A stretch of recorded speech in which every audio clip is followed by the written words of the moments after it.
Hello Andrew, thanks for sending your swing into the Golf Digest Challenge. My name is Mike Richards.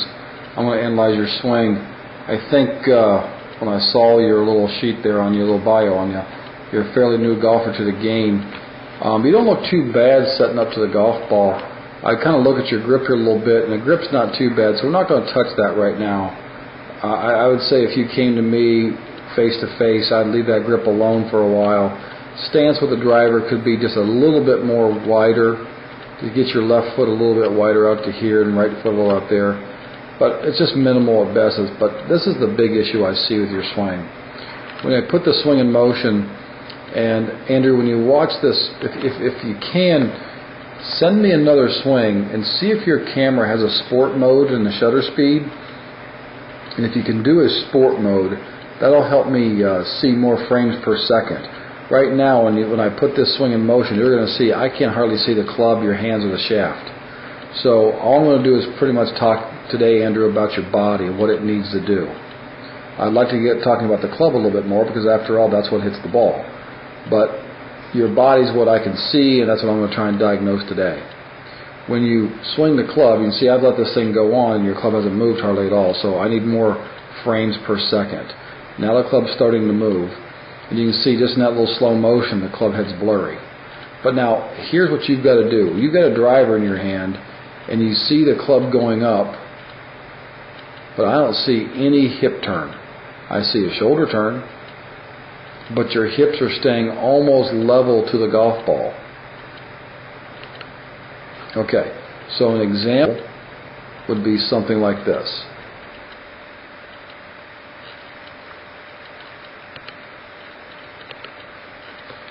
Watch Aaron Baddeley's right hip here and how it gets turned back behind this ball. See how it rotates? You don't have much rotation going on. Now what's going to happen with you is you're going to try and find some power, so you start working the legs on the way down.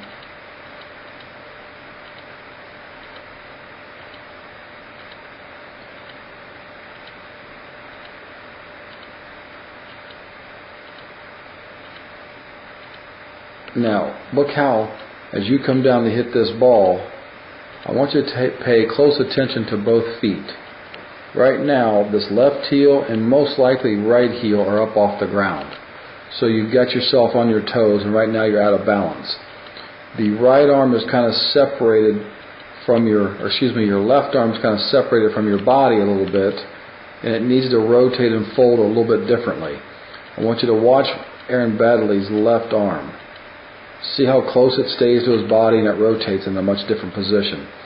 So what you've given me right now, from what I can tell, is a slice type of a swing, maybe a tee shot that occasionally pops up, no power in the swing, maybe a fade, and some divots that hit behind the ball. Those mats that you hit off of are probably one of the worst things you can do. If that's the only place you've got to go, then that's fine. But try and find some grass and hit balls off of, because those mats, you can still hit the ball kind of heavy, and the club face bounces the ball, and the ball gets up off the ground.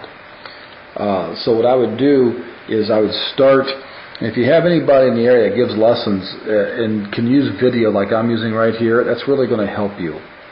So I would like to see your arms eventually get to what this looks like on the right and get rid of how it separates and pulls out on the left. If you look at the glove difference, I think you can make out your glove is right there. Baddeley's glove is under his right arm. Yours is above the right arm. So there's not a release that we call that. Well, you can't release the golf club when you haven't really turned back behind it. And then what happens is, when you're not behind it, your swing, for the most part, comes down very steep. It doesn't come from behind you enough. So when the swing comes steep, Andrew, then what you're going to do is pull your arm up and out of the swing to try and make room, and all of a sudden you bring a lot of bad shots into play. So, Andrew, what I would do is work pretty hard on getting some hip rotation in your backswing, and then that'll help set up the downswing a little bit more. So, grip, stick with what you've got. I don't mind that. A little wider stance with your feet. See if you can get some hip rotation, especially with that driver, and then do not bring the club down so steep. It needs to come more from behind you. Almost feel like you're going to hit this golf bag behind you. That's quite a bit of an exaggeration, but where you're coming from is too steep. And then I want to see you play baseball out there and get your hands and arms to rotate like Badley's is on the right. Andrew, good luck to you. If you want to, work on it for a few weeks and send me another swing, and I'll be certainly glad to diagnose it for you. Thanks for sending your swing into the Golf Digest Challenge.